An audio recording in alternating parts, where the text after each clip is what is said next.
My sister and I were both adopted from the same orphanage. When we got to choose our paths, she picked a prominent family in Edenorf City, wealthy, influential, and utterly untouchable. But the heir turned out to be twisted and cruel. He tormented her day in and day out. I chose the unassuming Moss family. They didn't have the fortune or the status of her new family, but they treated me with genuine warmth. In time, their youngest son became a business titan, and he married me, giving me a life filled with more happiness than I'd ever dreamed possible. Consumed by jealousy, my sister secretly strangled me. But when I opened my eyes again, I found she had shamelessly stolen the life I'd built, this time choosing the Moss family for herself. Carmen, she sneered. Now it's your turn to suffer. I almost laughed out loud. Did she think the Moss heir was some simple jackpot? I opened my eyes on the very day my sister Hazel and I were to be chosen for adoption. I'm very obedient and I can do all the housework. Please pick me, Hazel simpered, putting on a show of perfect innocence as she clutched the hand of Brad Moss, the Moss family's youngest son. So, she was a reborn too. Girl, said a refined woman, her voice cool with confusion. I thought you said you liked our family. She was Alexander Moreland's mother. The Morelands were the first family of Edenorf's elite, though the heir himself, Alexander, was nowhere to be seen. I changed my mind, Hazel retorted, shrinking behind Brad as if he were a human shield. Is that a crime? Mrs. Moreland's face tightened. Such a fickle child is unworthy of the Moreland name.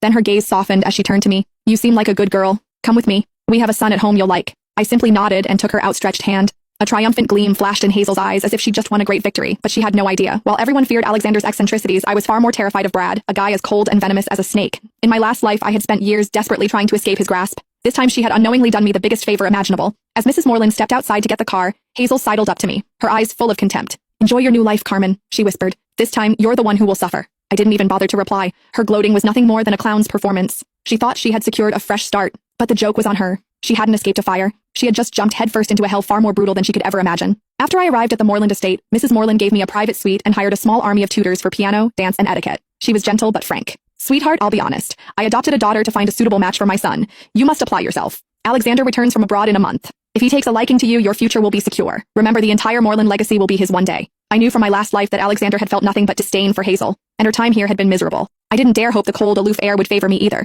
I needed my own plan for survival. A month later, the Morelands held a grand ball to welcome Alexander home. The elite of Edenorf were all there, including the Moss family, due to their close business ties. Across the glittering ballroom, Hazel spotted me immediately. Dressed in a virginal white gown, she glided over, her smile as sharp as a knife. Enjoy the party, Carmen, she whispered. Tonight will be the most humiliating night of your life. I remembered this banquet well from my last life. It was when she had first met Alexander. He had taken one look at her, frowned in disgust, and told her to get lost in front of everyone. She had shamelessly clung to him, declaring herself his future wife. He had kicked her away without a second thought, but I was reborn too. I knew how her story ended, and I had already charted a different course. Hazel was waiting for me to suffer the same humiliation she did. She was in for a surprise.